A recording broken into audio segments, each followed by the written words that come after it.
안녕하세요. 좋은 아침입니다. 오늘은 출애굽기 13장에서 15장까지입니다. 자, 13장은 이제 구원받은 백성이 어떻게 살아야 하는가를 보여주는 장이거든요. 자, 애굽을 나온 직후 하나님은 곧바로 이들이 기억해야 할 것을 먼저 말씀해 주십니다. 자, 2절에 보시면 하나님은 이스라엘 자손 중에서 사람이나 짐승을 막론하고 태에서 처음 난 모든 것은 다 거룩히 구별하여 내게 돌리라. 이는 내 것이다. 라고 얘기를 하시거든요. 자, 하나님은 왜 이렇게 말씀하신 걸까? 여러분, 이유가 분명합니다. 왜냐하면 바로 이제 장자의 죽음의 밤 아시죠? 그날 밤. 그 죽음의 밤 이스라엘의 첫 태생이 다 살 수 있었던 그 이유는 그들이 강해서도 의로워서도 아니다. 뭐였죠? 어린 양의 피로 보호받았기 때문이었잖아요. 하나님은 이 사실을 잊지 말라고 말씀하고 계신 거예요. 그래서 장자를 하나님께 드리게 하시고 짐승의 첫 새끼도 대신 속전으로 대속하게 하신 거죠. 이거는 어떤 제도의 문제가 아니라 이스라엘 백성으로 하여금 우리 생명은 원래 하나님께 속한 것이었고 은혜로 다시 받은 생명이다라고 고백하며 살게 하기 위함이었던 겁니다. 그리고 이집트에서 나온 이스라엘 백성에게 하나님께서는 무교절을 지키라고 명령을 주세요. 자, 무교절은요, 하나님께서 이스라엘 백성을 이집트에서 급히 인도하셨던 날, 그쵸? 그날을 기념하는 절기거든요. 이 절기에는 이스라엘 백성들은 7일 동안, 그러니까 일주일 동안 누룩이 없는 떡을 먹어야 하고, 하나님께서 하신 역사를 기억해야 했어요. 자, 그리고 이 절기가 무엇인지, 왜 우리가 이 절기를 지키는 건지 그들의 자녀들에게도 가르치고 세세토록 하나님의 구원 역사를 기억하게 하기 위함이었던 겁니다. 자, 우리 예수 그리스도가 우리 죄를 대신해서 피 흘리심으로 말미암아 우리가 죄와 사망에서 건짐을 받고 영원한 하나님 나라에 들어갈 수 있게 된 하나님의 자녀가 된 것을 항상 기억하고 우리 자녀들에게도 이 사실들을 계속 가르치고 알려줘야 하지 않나라는 생각이 또 들었네요. 자, 이어서 11절 이하를 보시면 태에서 처음 태어난 모든 것과 너에게 있는 가축의 태에서 처음 난 것을 다 구별하여 여호와께 돌리라. 수컷은 여호와의 것이니라 라고 또 말씀하시죠. 자, 근데요, 이거는 같은 말을 반복하신 게 아니더라고요. 2절에서는 너희 생명은 원래 내 것이었다 라는 선언이었다라면 12절에서는 그 고백을 말로만 하지 말고 장자가 태어날 때마다 가축의 첫 태생 중에서도 수컷이 태어날 때마다 기억하라 라는 거였던 겁니다. 자, 이스라엘의 그 첫 태생이 살 수 있었던 이유는 아까도 말씀드렸잖아요. 강해서가 아니라고. 뭐 때문이었죠? 어린 양의 피 때문이었잖아요. 그래서 하나님은 너희 생명은 은혜로 다시 받은 생명이다. 그러니 잊지 말고 삶으로 고백하며 기억해라. 라고 말씀하고 계신 거였던 거죠. 그래서 후일에 자녀들이 이 절기를 우리가 왜 지키는 거예요? 라고 물을 때 이 지금 일어났던 이 모든 일들을 다 말해주라고 말하고 계신 거예요. 하나님께서 너희를 구해주셨다. 우리의 생명을 구해주셨던 그 역사의 그 생생한 그 기록, 그날의 일을 자녀들까지도 다 기억할 수 있도록 계속 얘기해 주라는 거죠. 그래서 이 절기를 지키라고 얘기하신 거죠. 자, 이제 이스라엘 백성들이 이집트에서 인도하실 때, 이제 이스라엘 백성들을 이집트에서 인도하실 때 가장 빠른 길은 블레셋 사람의 땅을 통과해야 했거든요. 근데 그 땅을 통과하지 않도록 하십니다. 왜냐하면 이 백성들이 지금 나온 지 얼마 안 됐잖아요. 근데 이 백성들이 전쟁을 경험하고 막 두려워할 수 있잖아요. 그래서 그렇게 하지 않도록 하기 위해서 이제 홍해로 가는 광야의 길로 인도하신 거죠. 자, 보이시나요, 여러분? 하나님은 빠른 길이 아니라 안전한 길로 인도하고 계신 거. 그리고 13장 19절에 모세가 요셉의 유고를 가져왔으니 이는 요셉이 이스라엘 자손으로 단단히 맹세하게 하여 이르기를 하나님이 반드시 너희를 찾아오시리니 너희는 내 유고를 여기서 가지고 나가라 하였음이더라 라고 써있잖아요. 자, 모든 것이 여러분 성취되는 모습입니다. 대박이죠. 예? 자, 그리고 그 유명한 누구도 뭐 안 믿는 사람도 다 아는 얘기인 것 같아요. 유명한 낮에는 구름 기둥으로 그 뜨거운 열기 속에서 보호해 주셨고 밤에는 혹독한 추위 속에서 불 기둥으로 그들을 보호해 주신 그 장면이 나오고 있는 거죠. 자, 이 광야가요, 여러분, 낮과 밤의 기온차가 엄청 크다고 하더라고요. 21절에서 또 22절 말씀을 읽어보십시오, 여러분. 여호와께서 그들 앞에서 가시며 낮에는 구름 기둥으로 그들의 길을 인도하시고 밤에는 불기둥을 그들에게 비추사 낮이나 밤이나 진행하게 하시니 낮에는 구름기둥, 밤에는 불기둥이 백성 앞에서 떠나지 아니하니라. 아우, 아멘입니다. 아멘입니다. 아멘입니다. 진짜. 예. 자, 이제 14장으로 넘어가 볼까요? 이스라엘 백성은 출애굽 직후 여호와께서는 모세에게 말씀하시기를 2절에 돌이켜 바다와 믹돌 사이에 비하히롯 앞 곧 바알스본 맞은편 바닷가에 장막을 치게 하라라고 명령을 하시거든요. 이스라엘은 그래서 장막을 칩니다. 자, 이제 화면은 애굽으로 갑니다, 여러분. 자, 애굽으로 갈게요. 자, 근데 4절에 보시면 내가 바로의 마음을 완악하게 한즉 바로가 그들의 뒤를 따르리니 내가 그와 그의 온 군대를 말미암아 영광을 얻어 애굽 사람들이 나를 여호와인 줄 알게 하리라라고 이렇게 말씀하고 계시거든요. 근데 저는 이 대목에서 아니 이미 애굽 사람들은 하나님께서 여호와인 줄 안 거 아닐까? 10가지 재앙으로 이미 이들은 이스라엘의 신을 두려워했고 여호와의 능력도 봤잖아요. 그래서 이스라엘을 내보냈잖아요. 그쵸? 그런데 하나님은 왜 또 다시 알게 하시겠다고 하는 건가? 라는 생각이 들었어요. 그러니까 이거는 한마디로 애굽 사람들은 이 재앙을 통해서 이 신이 강하고 두려운 존재라는 건 알았지만 그 주권은 인정하지 않았던 거예요. 그래서 이집트의 바로와 그의 신하들이 그 백성에 대하여 마음이 변하여 이르되 우리가 어찌 이같이 하여 이스라엘은 우리를 섬기면서 놓아 보내었는가 하고는 곧 그의 병거를 갖추고 선발된 병거 600대와 애굽의 모든 병거를 동원해서 이스라엘을 추격해 나갑니다. 여러분. 예. 바로가 이제는 이스라엘을 거의 추격을 그러니까 미친 듯이 추격해 오는 거예요. 지금. 예. 막 미친 듯이 추격해서 이스라엘을 거의 다 추격해서 이스라엘 뒤에서 먼지를 풀풀 날리면 막 마구 달려오는 병거 소리와 말바꿈 소리를 이스라엘이 보고 기겁을 하면서 심히 두려워하며 여호와께 부르짖고 또 모세에게 원망하는 목소리로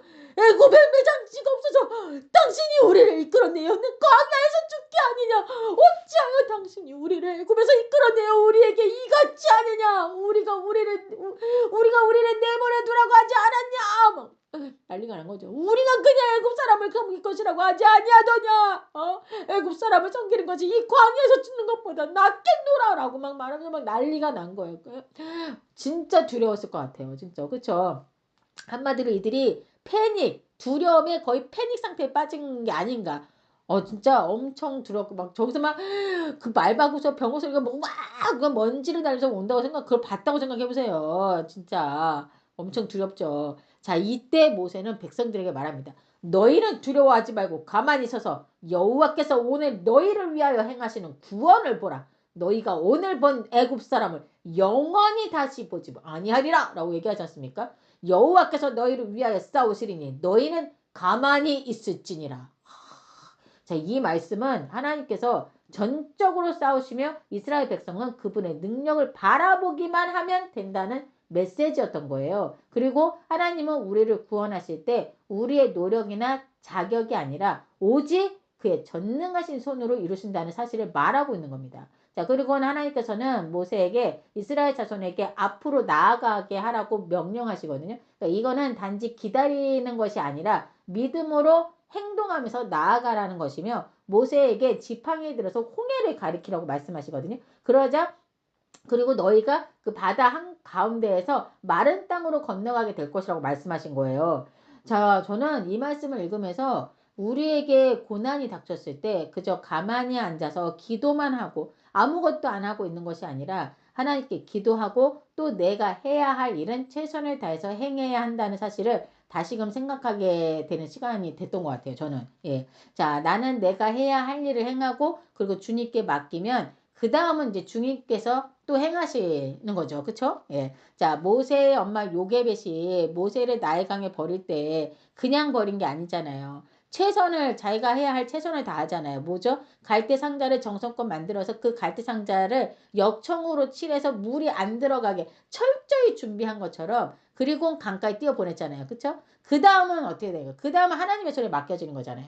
자, 애국 군대가 계속 쫓아와서 바로 뒤에까지 오자 이스라엘 진 앞에 가던 하나님의 사자가 그들의 뒤로 쫙 옮겨갑니다. 옮겨가자 구름 기둥도 앞에서 그 뒤로 쫙 옮겨가서 애굽 진과 이스라엘 진 사이에 딱 멈춘 거예요. 이르러서는 애굽 쪽에는 구름과 흑암이 있고 이스라엘 쪽에는 밤이지만 밤새 밝은 빛으로 인해서 밤새도록 애국 군대가 이스라엘 쪽으로 오지 못하도록 하신 거죠. 진짜 대박이죠.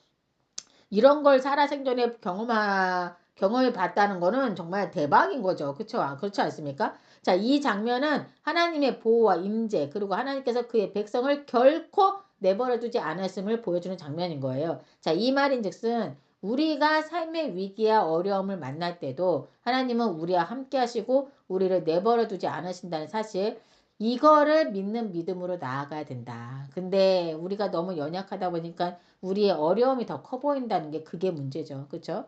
자, 모세가 하나님의 말씀에 따라 지팡이를 들어서 바다 위로 내밀었을 때 하나님께서는 강한 동풍을 불게 하셔서 바다를 쫙 가르게 하신 거예요. 그리고 마른 땅이 드러나게 하신 거죠. 그래서 이스라엘 백성이 이 마른 땅을 밟고 바다 가운데로 지나가게 하십니다. 그리고 이집트 군대들도 이스라엘을 추격하여서 바다의 마른 땅으로 병거를 타고 들어가요. 이스라엘은 거의 건너갔죠, 이제.